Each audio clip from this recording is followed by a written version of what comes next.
Hello friends, આજે તો બહુ સરસ એવી યુનિક રેસીપી લઈને આવી છું ને છે સોજીનો શીરો. અને આપણે પંચધાતુની પ્લેટમાં ભગવાન શ્રીરામજી માટે ભોગ પ્રસાદને આ રીતે સર્વ કર્યો છે.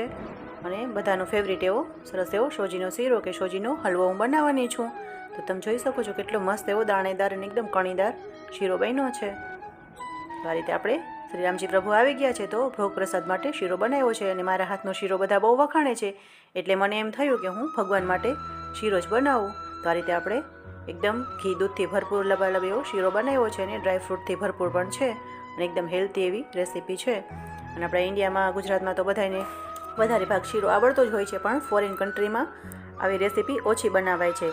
તો આપણે ફોરેન કન્ટ્રીવાળા ભાઈ બહેનો માટે આજે મેં આવી રેસીપી બનાવી છે તો એ લોકો ગુજરાતીનું ઇંગ્લિશમાં ટ્રાન્સલેટ કરીને જોઈ શકે છે અને સમજી શકે છે. અને આવી સરસ એવી રેસીપી એ લોકો પણ બનાવી શકે છે. તો ચાલો મારા રસોડામાં. તો આ રીતે આપણે પહેલાં 1 લીટર દૂધ મેં ગરમ કર્યું છે અને આપણે આ રીતે કઢાઈ લઈ લેવાની છે. હેવી બોટમવાળું વાસણ લેવાનું છે. એ નોનસ્ટિક હોય કે કોઈ બી કઢાઈ લો તમે આ રીતે. અને સોજીનો લોટ આ રીતે આપણે એડ કર્યો છે અને કોઈ મેઝરમેન્ટ વગર હું શીરો બનાવવાની છું. અને જેને બનાવવાની કંઈ ધગસ હશે કે મારે શીખવું છે તો એ લોકો ફટાફટ આ રેસીપી ઘરે બનાવી શકે છે ને શીખી શકે છે કે હું કઈ રીતે બનાવું છું. તો અત્યારે 1 મિનિટ જેટલો લોટ શેકાય પછી તરત આપણે 2 થી 3 ચમચી જેટલું ઘી એડ કરવાનું છે. અને અત્યારે હું વધારે ઘીમાં શીરો બનાવવાની છું કારણ કે આપણે ભોગ પ્રસાદ બનાવ્યો છે. અને રેગ્યુલર જમવા માટે ઘરે અમે ઓછા ઘીમાં શીરો કરીએ છીએ. હા, આની જરૂર પડશે એમ આપણે થોડું થોડું ઘી એડ કરવાના છીએ. અત્યારે તો મેં 4 ચમચી જેટલું ઘી એડ કર્યું છે અને થોડું થોડું જ ઘી એડ કરવાનું છે. અને લોટો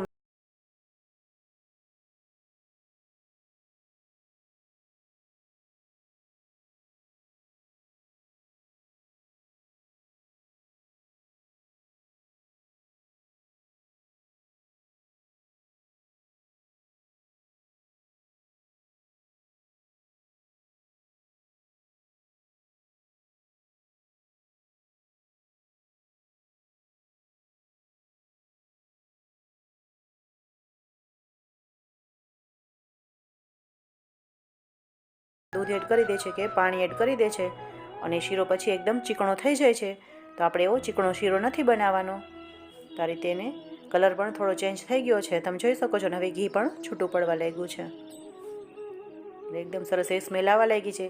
પડોશમાં પણ લાગે કે એમના ઘરે શીરો બને છે. તો હવે આ સ્ટેપ ઉપર આપણે ગેસની આંચ થોડી મીડિયમ એટલે કે એકદમ થોડી ધીમી કરી લઈશું. અને હવે આપણે દૂધ એડ કરવાનો ટાઈમ થઈ ગયો છે અને ઘી એકદમ છૂટું પડી ગયું છે. તો હવે આપણે એમાં ગરમ દૂધ એડ કરવાના છીએ.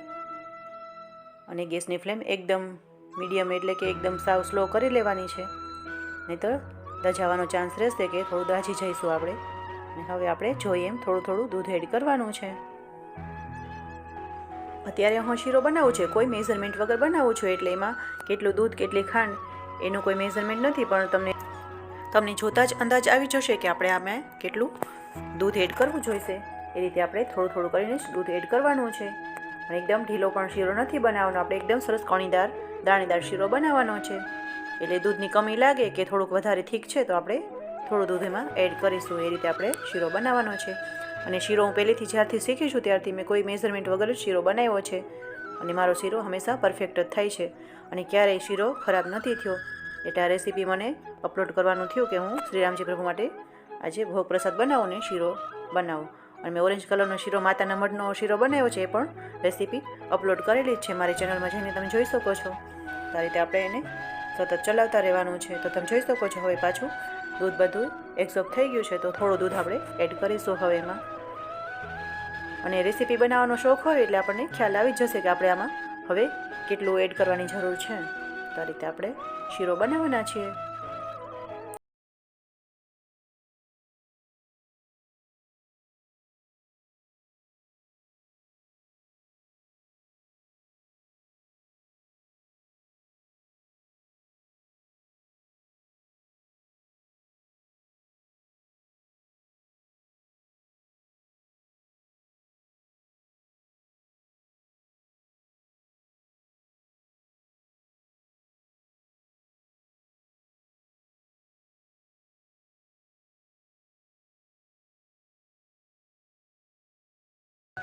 અને આગળ હું ગોળનો શીરો પણ બનાવવાની છું. અને સોજીની તો ઘણી બધી રેસીપી મને આવડે છે ને હું અપલોડ કરવાની છું. તો આ રીતે બધી ખાંડ એકદમ મેલ્ટ થઈ જાય અને એકદમ બધી મિક્સ થઈ જાય ત્યાં સુધી આપણે એને ચલાવવાનું છે. તો આ રીતે તમે જોઈ શકો છો એકદમ કણી પડવા લાગી છે. તો હવે આપણે સ્ટેપ પર આપણે એમાં થોડુંક ઘી એડ કરીશું. અત્યારે આપણે ઘી દૂધથી ભરપૂર શીરો બનાવવાનો છે એટલે ઘી દૂધ તો થોડું વધારે જ જોશે. ઘરે રેગ્યુલર અમે બનાવી છે એમાં ઉપરથી ઘી એડ નથી કરતા. અત્યારે આપણે પ્રસાદ બનાવ્યો છે એટલે ઘી થોડું વધારે એડ કરવામાં આવે છે. આ રીતે આપણે સરસ એવો શીરો બનાવ્યો છે અને હવે આપણો શીરો એકદમ રેડી થઈ ગયો છે. જોઈ શકો છો કે તળિયે પણ ચોટતું નથી ને એકદમ છૂટું પડે છે અને કણીદાર થઈ ગયો છે. તો હવે શીરો સર્વ કરવા માટે એકદમ તૈયાર છે. હેવી બોટમવાળું જો વાસણ લીધું હશે તો ચોંટશે નહીં નીચે અને સરસ બનશે, અને જો પાતળા તળિયાવાળું હશે તો તમારો શીરો સારો નહીં થાય. એટલા માટે સૌ પ્રથમ તો વાસણ જ સારું લેવું. અને આ રીતે આપણો શીરો એકદમ રેડી થઈ ગયો છે અને સ્મેલ પણ એટલી સરસ આવવા લાગી છે. અને તમે જોઈ શકો છો કે ઘી છૂટું પડ્યું છે એટલે એકદમ ટેસ્ટી એવો શીરો બન્યો છે, પ્રસાદનો શીરો બન્યો છે. અને આપણા રામજી પ્રભુને આપણે સર્વ કરવાનો છે અને ભોગ પ્રસાદ ધરાવવાનો છે. તો પંચધાતુની પ્લેટ લીધી છે અને એમાં ભગવાન માટે ભોગ પ્રસાદ આ રીતે પીરસ્યો છે. તો તમે જોઈ શકો છો કેટલું મસ્ત એનું સ્ટ્રક્ચર છે. બહુ સરસ સોજીનો શીરો બન્યો છે. આવી રેસીપી તમે પણ ઘરે બનાવી શકો છો. મારી ટિપ્સ, મારી ટ્રીકને ફોલો કરશો હું કઈ રીતે બનાવું છું. અને છતાં પણ તમારી કોઈ પણ ક્વેરી હોય તો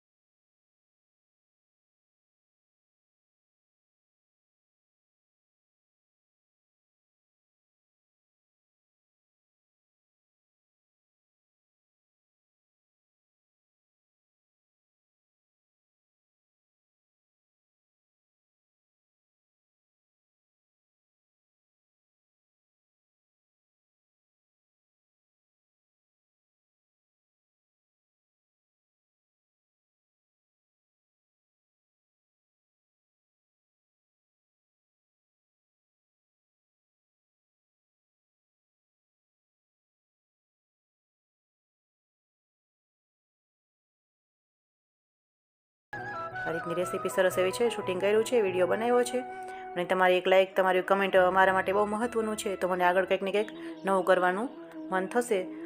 અને હા, તમે કેમેરાની ક્વોલિટી કે ક્વોન્ટિટી કે એના ક્લિયરિટી ઉપર જશો તો તમને થોડું ઝાંખું લાગશે. અત્યારે મારી પાસે 12,500નો મોબાઈલ છે, એનાથી જ હું બધું વિડીયો શૂટ કરું છું ને અપલોડ કરું છું. અને જલ્દીથી તમારા બધાના આશીર્વાદથી હું હવે નવો કેમેરો અને નવો મોબાઈલ પણ લઈ શકીશ. તો આ રીતે તમે કન્ટેન્ટ જુઓ કે મારું કન્ટેન્ટ કેવું છે, વિડીયો કેવો છે, અને મારી રેસીપી કેવી છે, અને મારું ઉદ્દેશ, મારું ધ્યેય શું છે એ તમે સમજશો તો તમે વધારેમાં વધારે લાઇક કરી શકશો. અને વિડીયો સારો લાગે તો મને કમેન્ટ કરજો કે કેવો બન્યો છે શીરો. Thank you for watching. જય શ્રી કૃષ્ણ, જય સિયારામ.